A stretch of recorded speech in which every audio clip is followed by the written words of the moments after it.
Sir Arulnithi sir படத்துல அருள்வான் நீங்களா? கதையோட டைட்டில் என் படத்துல என் பேர் முத்துவேல்.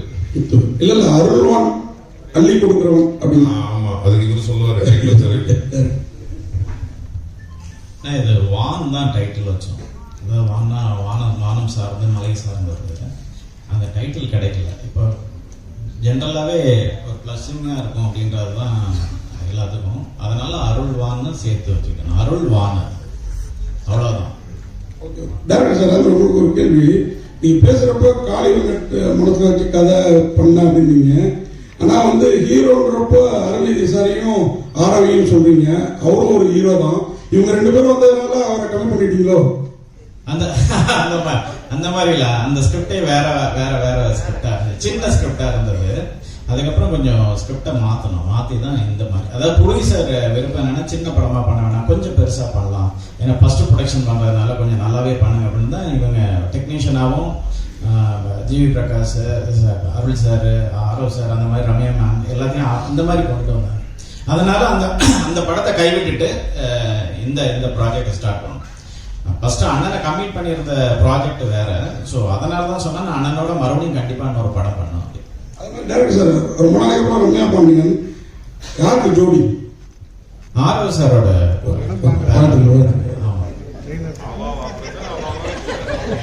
அருள் சார் சார் இங்க எங்க? ஐயோ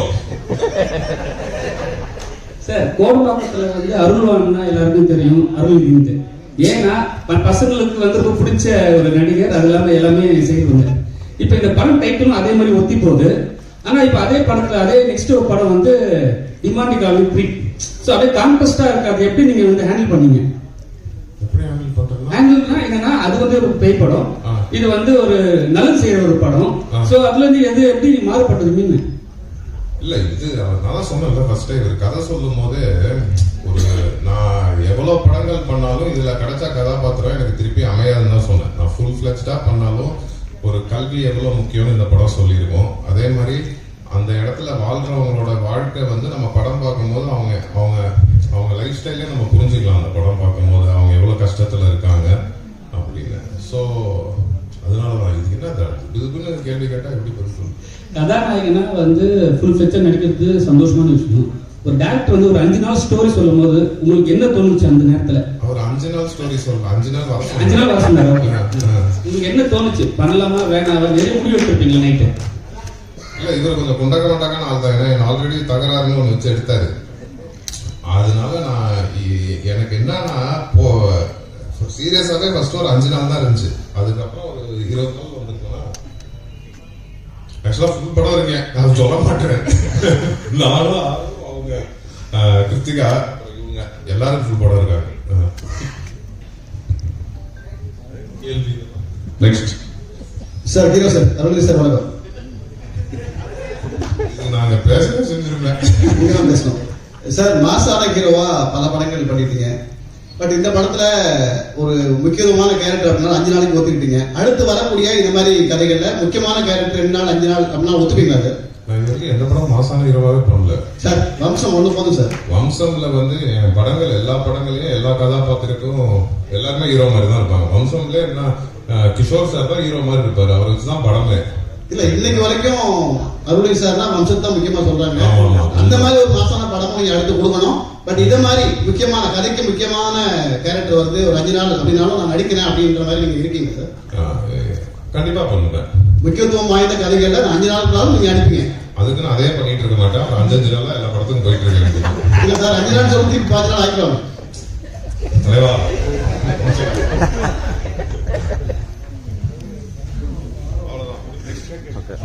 அருளுக்கு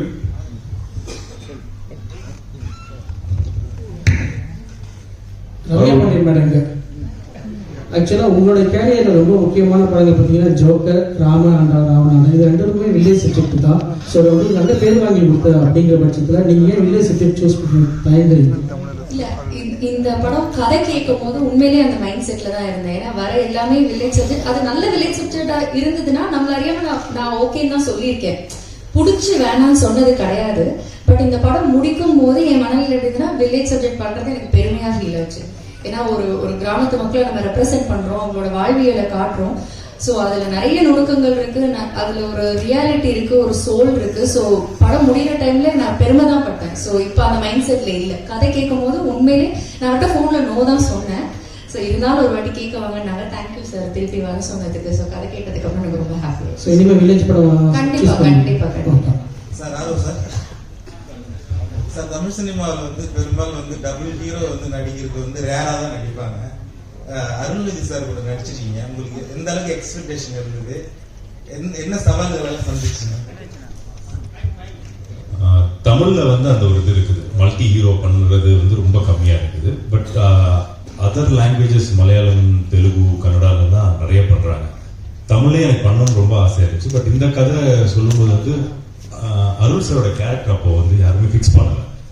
யாராவது ஒருத்தவங்க வந்து அது கொஞ்சம் ப்ராமினெண்டா இருந்தா அது நல்லா இருக்குமோ படத்துக்கு அப்படின்னு ஃபீல் பண்ணிட்டு தான் அது ஒரு 20 days ஷூட் பண்ணதுக்கு அப்புறம் தான் அப்புறம் அருள் சார் உள்ள வந்தார். எனக்கும் அருள் சாருக்கும் ஷூட்டிங்ல நாங்கள் சேர்ந்து இது பண்ணவே இல்லை. ஆக்சுவலாக செகண்ட் டைம் தான் அருள் சார் நானும் பார்க்குறேன். பட் படமா அது பார்க்கும்போது அருள் சார் அந்த கேரக்டர் பண்ணது வந்து இன்னும் அந்த படத்தையும் சரி அந்த கேரக்டரையும் அது வந்து பயங்கரமா எலிவேட் பண்ணிச்சு. ஸோ அது வரைக்கும் ஹாப்பி தான். அருள் சார் டைரக்டர் சார், இதே உண்மை கதைங்க, இது ஒரு தனிப்பட்டவருடைய கதையா அல்லது அங்க நடந்த இன்சிடென்ட் மாதிரி ஏதாச்சும்? இல்ல, ஒருத்தருக்கு படிப்பு இல்லையா அந்த ஊர்ல உள்ள அத்தனை பேருக்கு? அதாவது அங்க ஒரு என்ஜிஓ ஆய்வுப்படி என்ன சொல்றாருன்னா, 25% வந்து படிப்பு இருக்குது, 75% வந்துட்டு கிடைக்க மாட்டேங்குது அப்படின்றதான் சொல்றாரு. முக்கியமா இது வந்துட்டு இந்த படம் வந்துட்டு காடர் மொழியில எடுக்கப்பட்ட படம். அதாவது காடர் மொழி ஏசியாவிலேயே ஃபர்ஸ்ட் மொழி அப்படின்னு வந்து சொல்றாங்க. இதுக்கு அனீஸ்னு ஒரு தம்பி தான் அந்த வால்பாறை கல்லார்குடின்னு ஒரு ஊர் சைட்ல இருந்து வந்து எங்களுக்கு டிரான்ஸ்லேட் பண்ணி கொடுத்து உதவி இயக்குனராக ஒர்க் பண்ணி டிரான்ஸ்லேட் பண்ணி வந்து கொடுத்தாரு. நான் ஆக்சுவலி ட்ரெக்கிங் போற பழக்கம் எனக்கு அதிகமா உண்டு. நான் அந்த மாதிரி வந்து சின்னூர்ன்ற ஒரு கிராமம், அதாவது பெரிய குளத்துக்கு மேல இருந்து உள்ள போற ஒரு கிராமம் இருக்கு. அந்த கிராமத்துக்கு நான் போகும்போது அது குடின்னு சொல்லுவாங்க. அந்த மக்களை நான் வந்துட்டு சந்திக்கும் போது அப்போ ஒரு குழந்தை வந்துட்டு என்னை படிக்க வைக்க முடியுமா அப்படின்னு வந்துட்டு கேட்டுச்சு. என்ன பிரச்சனை அப்படின்னு கேட்கும்போது அவங்களோட பிரச்சனையை சொன்னாங்க. என்னன்னா 3 மாதம் காட்டாற்று வெள்ளம் வரும், எதை கிராஸ் பண்ண முடியாது, ஃபர்ஸ்ட் சிக்னல் கிடையாது, அதனால அடிப்படை வசதிகள் எதுவும் இல்லை, ரோடு இல்லை, இந்த மாதிரியான பிரச்சனைகள்லாம் நிறைய இருக்குது அவங்க. ஸோ அப்போ நான் ஒரு வீடியோ கிளிக் பண்ணி ஒரு பத்திரிகைக்கு வந்துட்டு நான் அனுப்பிச்சேன். அதை உடனே இமீடியட்டா வந்து ப்ரெஸ் ஆச்சு, இது பப்ளிஷ் ஆச்சு. பப்ளிஷ் ஆனதுக்கப்புறம் அங்க இருக்கிற கலெக்டரை லைனுக்கு வந்தேன். இந்த வில்லேஜ் எங்க இருக்குது அப்படின்னு வந்து கேட்டேன். ஸோ அவருக்கே அது சரியா தெரியல. அதுக்கப்புறம் நான் ஒரு அட்ரஸ் வந்துட்டு சொன்னேன். அப்புறம் இது தேனி மாவட்டத்துல இருந்து பேசின கலெக்டர், இது பெரியகுளம் வந்துட்டு திண்டுக்கல் மாவட்டத்தை கனெக்ட் பண்ணிட்டு. அதுக்கப்புறம் அங்கிருந்து எல்லாருமே அந்த குழந்தைய போய் பார்த்து அதுக்கான எஜுகேஷனை கொடுத்து இன்னைக்கு அந்த பொண்ணு வந்துட்டு எஜுகேஷனை முடிஞ்சிருச்சு. இதனோட இன்ஸ்பயர் தான் அந்த கதை. ஓகே சார், இந்த கேரக்டருக்கு முத்துவேல் வச்சிருக்கீங்க, முத்துவேல் கருணாநிதி வச்சிருக்காங்க. இது சார் கிட்ட சார் சுகுமார் சார் பார்ட் 2ல வைப்பார். சார் சுகுமார் சார், தொடர்ந்து மலைவாழ் மக்களுடைய கதை, காடு மலைகள் இதையே தான் காட்டிட்டு இருக்கீங்க. எப்பதான் வந்து நீங்க ஒரு லவபிள் படமா பண்ண போறீங்க? அது ஜியோ வருது, இமீடியட்டா அதை பாருங்க. மங்கர் அது மாதிரி கலர்ஃபுல்லா ஃபுல் சிட்டி படமா இருக்கும், விரைவில் அது வரும். அருள் சார், எவ்வளோ அரசு போஸ்ட் இருந்தாலும் அந்த கலெக்டர் போஸ்ட் தான் ரொம்ப பெரிய போஸ்ட் தான். சின்ன வயசுல நம்ம எல்லாரும் கலெக்டர் ஆகணும், இன்ஜினியர் இருப்பாங்க. நிஜ வாழ்க்கையில இப்போ உங்களுக்கு சின்ன வயசுல உங்களுக்கு பிடிச்ச கலெக்டர்னா யார் சொல்லுவீங்க? யாராவது இப்படி நிறைய பேர் இன்ஸ்பிரேஷன்ஸ் இருக்காங்க, எவ்வளவோ கலெக்டர் இருக்காங்க. எல்லார்கிட்ட இருக்கிற ஒரு நல்ல விஷயத்தையும் ரசிக்க வேண்டியதான். ஆக்சுவலா எங்க அக்காவுக்கு கலெக்டர் ஆகணும்னு ரொம்ப ஆசையா இருந்துச்சு. நான் எங்க அக்கா கிட்ட அதை சொன்னேன், அது நான் இந்த படத்துல நிறைவேற்றிட்டேன் பாரு, உனக்கு ரொம்ப பிடிக்கும் அப்படி. எங்க அக்காவை ரொம்ப ட்ரை பண்ணாங்க. ஆக்சுவலா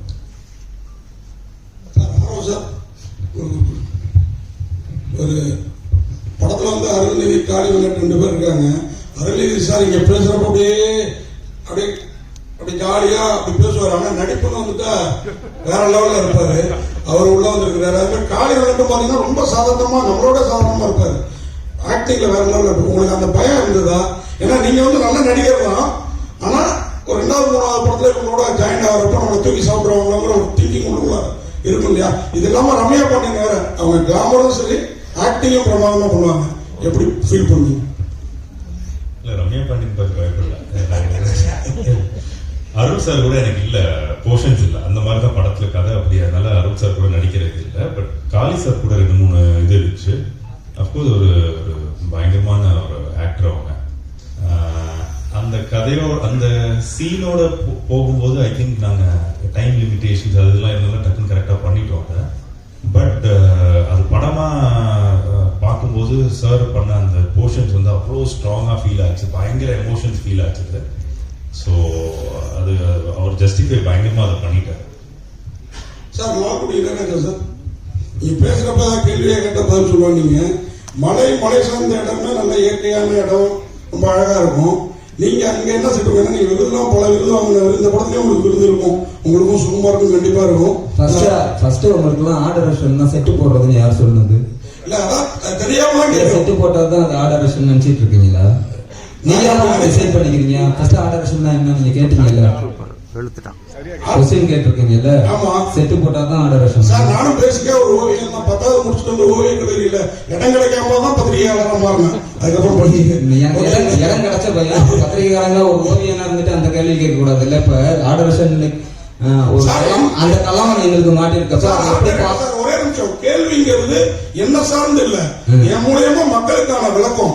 அவங்க இது இவ்வளவு அளவுக்கு நாலேஜ் இருக்க மாட்டாங்க, உங்க அளவுக்கு குறைஞ்சபட்சம் எல்லா ஆர்டர்ஸுமே அப்படியே கேட்டுட்டு இருக்கீங்க. மேஸ்திரி கூட ஏதோ ரீபர்சல் செட் போட்டுக்கிட்டே இருப்பாங்க அப்படின்னு. படம் ஃபுல்லா ஒர்க் பண்ற எல்லா ஃப்ரேம்ஸ்லயும் ஆர்டரேஷனோட பங்கீடு இருக்கு. நாங்க இருக்கோம் இல்ல அப்படிங்கிறது இல்லை, நாங்க லொகேஷன் பாக்குறோம், அந்த லொகேஷன்ல தான் அந்த கதை நடக்குது அப்படிங்கறத டிசைட் பண்றோம். கதையோட களத்தை நாங்க தான் ஆராய்ஞ்சு அந்த இடத்துக்கு கூட்டிட்டு போறோம் எல்லா ஆர்டிஸ்டையும். ஸோ செட்டு போட்டாதான் ஏதாவது ஒன்று பிளேவுட் வச்சு மேக் பண்ணாதான் அப்படின்னு நினைச்சிட்டு இருக்க கூடாது. கதைக்குள்ள ஃபுல்லா இருக்கும். ஈச் அண்ட் எவ்ரி ஃப்ரேம்ல ப்ரொடக்ஷன் டிசைனிங் இருக்கு. அது என்ன கலர் ஸ்கீம்ல போகலான்னு டிஸ்கஸ் பண்றோம். கேமராமேன் கூட என்ன லைட் அப்ல எடுக்கலாம் டிஸ்கஸ் பண்றோம். ஸோ கதை ஃபுல்லா ஆராய்ஞ்சிட்டு இருக்கோம். நீங்க ஏதோ செட்டு போடுறது அதனால கதை இது போய் ஏதோ மலைட்டு நின்னா நாங்க என்ன பண்ண போறோம் அப்படின்னு கொஸ்டின் கேட்டுட்டு இருக்க கூடாது அப்படிங்கிறது என்னோட தாழ்மையான வேண்டுகோள். இனிமேலாவது இந்த கொஸ்டின்ஸ் இது மாதிரி கொஸ்டின்ஸ்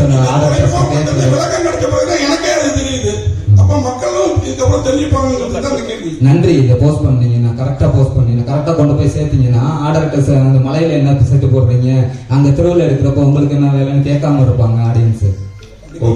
நீங்க தான் அதை கரெக்டா கொண்டு போய் அப்ப ரீச் பண்ணணும். ஸோ தெரிஞ்சுக்குவாங்கல்ல மக்கள். ஃபிலிம் மேக்கிங்னா ஒவ்வொருத்தவங்களுக்கும் ஒவ்வொரு பார்ட் இருக்குதான், அதுல எவ்வளவு இம்பார்ட்டன்ட் என்னென்ன பார்ட்ல இருக்கு அப்படிங்கறத மக்கள் எந்த அளவுக்கு ரீச் பண்றாங்களோ அப்பதான் கலை வடிவம் கொண்டு போய் அவங்களுக்கு போய் ரீச் ஆகும். நன்றி. நன்றி. டைரக்டர் சார், உங்களுக்கு ஒரு கொஸ்டின். இந்த படத்தோட டிசைன்ல காடும் சேர்ந்த இடமும் நார்மலா இருக்கு, சிட்டி தலைகீழ இருக்கு. இது என்ன கனெக்ட் பண்றீங்க? இல்ல மேல இருக்கிறது வந்துட்டு தண்ணீர்ல வந்துட்டு தலைகா மேல இருக்க ஒரிஜினல் மேல இருக்க அதனுடைய ஷேடோ தான் வந்துட்டு தண்ணீர்ல தெரியும்.